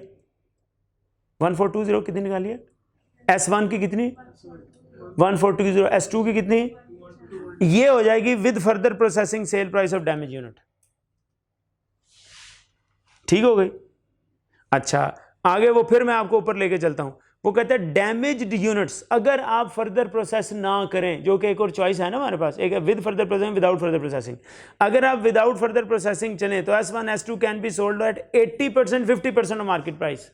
S1 की जो प्राइस है उसका 80% ले लेना और S2 की जो प्राइस है उसका 50% ले लेना, ये आएगी without further processing selling price. ठीक, अब दो सेलिंग प्राइस आ गई, विद फर्दर प्रोसेसिंग की आ गई वो proper selling price, without further processing की आ गई 80-50%। अच्छा अब अगली इंफॉर्मेशन आपकी थी कि अगर आप विद फर्दर प्रोसेसिंग करें तो S1 S2 को 150 एंड 450 की कॉस्ट चार्ज करनी है रेक्टिफिकेशन के लिए। ये उधर आ गई, ये इधर नहीं आएगी, विदाउट फर्दर प्रोसेसिंग में नहीं आएगी। विद फर्दर प्रोसेसिंग में आएगी। आगे आ गई cost of goods manufactured. Cost of goods manufactured कह रहा है तो इसमें वेरिएबल भी आ जानी है, फिक्स भी आ जानी है, ठीक है। अच्छा, कॉस्ट ऑफ गुड्स मैन्युफैक्चर्ड किन यूनिट्स की होती है? Manufactured units. मैन्युफैक्चर्ड यूनिट्स कितने हैं? Number of units sold plus closing inventory दोनों जमा कर दूं, मैं कह सकता हूं यूनिट्स मैन्युफैक्चर्ड है। करें कैलकुलेट दोनों जरा, देखो तो सवाल जाता किधर है। 347 प्लस 47 394, ये यूनिट्स प्रोड्यूस्ड हैं। अब ये जो उसने कहा ना कॉस्ट ऑफ गुड्स मैन्युफैक्चर्ड 431 430, ये यूनिट प्रोड्यूस्ड की कॉस्ट है। ये 431 430 डिवाइडेड बाय 394 करो,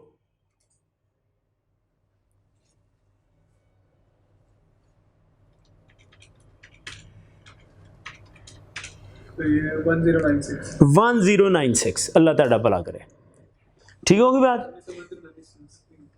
चलो जितनी भी है, ये पर यूनिट कॉस्ट है, ये पर यूनिट कॉस्ट है। अच्छा, एक छोटा सा मैं तुमसे एक टेस्ट करवा रहा हूँ। ये आपने कितनी कॉस्ट निकाली? 1096। सबकी आ गई है ना? अच्छा, 1096 हर यूनिट मैन्युफैक्चर्ड की कॉस्ट है। क्लोजिंग इन्वेंट्री इसमें से है या इससे बाहर है? क्लोजिंग इन्वेंट्री यूनिट मैन्युफैक्चर्ड में से निकलती है तो कॉस्ट ऑफ यूनिट सोल्ड आ जाती है। तो क्लोजिंग स्टॉक यूनिट मैन्युफैक्चर्ड में होता है। यूनिट मैन्युफैक्चर्ड की कॉस्ट आपके पास आ गई 1096। एक जरा चेक कर रहा हूं मैं, क्लोजिंग इन्वेंट्री इसी कॉस्ट पे होनी चाहिए। 47,000 मल्टीप्लाई बाय 1096 करो जरा,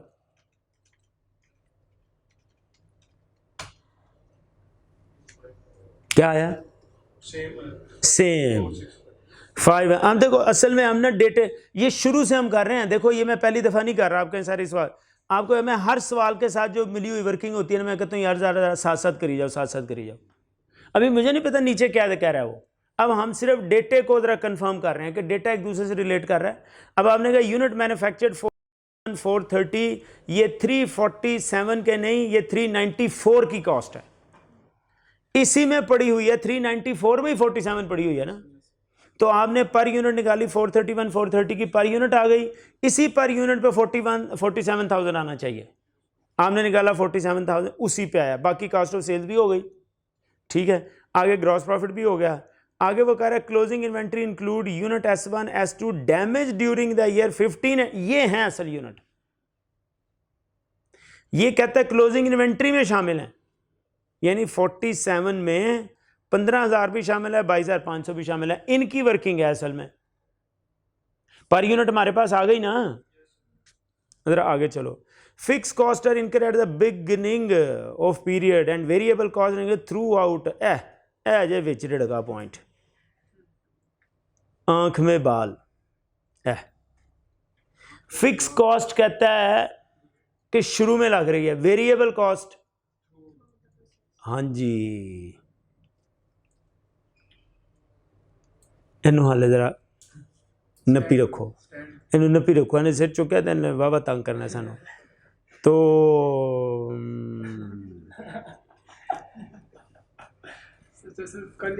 नहीं नहीं, कल भी करे, ही और भी में हमेशा फ़र्क रखा करो। जहाँ भी लगना है ही मत लगाया करो, और जहाँ ही लगना है वहाँ भी ना लगाया करो। तो कल भी करेंगे इंशाल्लाह। उस्ताद देख गए ए हुण तू मिठाई खवाइए, जे एहो जी ट्रेनिंग तुसी लैके आनी है तो फिर तो पुराना पाकिस्तानी चंगा है। अच्छा जी, अल्लाह दे बंदे मेरे दिमाग को सोचने दो।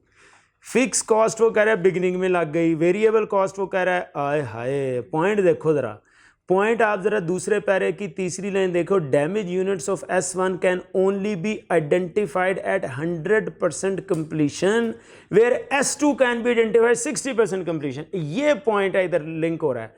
पॉइंट ये आ रहा है भाई, S1 के ऊपर वेरिएबल कॉस्ट भी 100% लग रही है, फिक्स भी 100% लग रही है, लेकिन S2 के ऊपर फिक्स कॉस्ट शुरू में लग रही है 100%, वेरिएबल 60 लग रही है। ये पॉइंट, इसको भी मैंने कल भी करना है। तो पॉइंट ये था सबसे नाजुक, जिसको ऐसे उसने कवर करके रखा हुआ है, बंदा कहने लगा फिगर ही कोई नहीं है, ऐसे फालतू दी इंफॉर्मेशन है। फिक्स कॉस्ट एट इनकर एट द बिगिनिंग, कॉस्टें आपकी दो होती हैं, फिक्स एंड वेरिएबल। बिगिनिंग में लग गई 100% लग गई, S1 में भी S1 की कंप्लीशन स्टेज है डैमेज यूनिट की S1 की 100%, S2 के 60%, S1 में वेरिएबल भी 100%, फिक्स भी 100% डैमेज यूनिट की। S2 के अंदर फिक्स 100% क्योंकि शुरू में लग रही है ना, वेरिएबल 60% है। इनकी कल कैलकुलेशनें करनी पड़नी है हमें, वो करेंगे। पॉइंट समझ में आ गया? बड़ा बड़ा यूनिक पॉइंट है।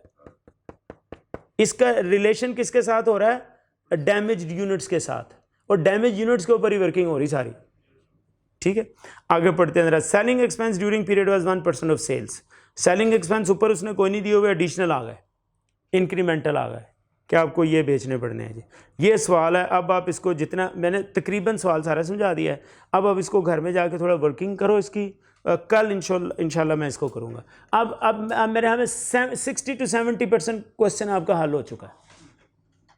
60 to 70% क्वेश्चन हल हो चुका है, क्योंकि मुझे पता है ये सवाल ना टाइम लगेगा। जब इसकी कैलकुलेशंस करनी है तो टीडियस कैलकुलेशन है, इरिटेटिंग। तो आप घर में करके आएँ ताकि हम इसको कल आधे घंटे में फाइनल करके ख़त्म करें। अब देखें, अभी तक हमारी अप्रोच वही है, जैसे वो सवाल में इंफॉर्मेशन दे रहा है उस इंफॉर्मेशन को उधर ही समझो।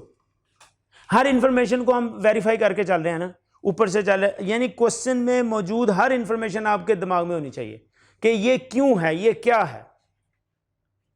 Is it okay? चलो।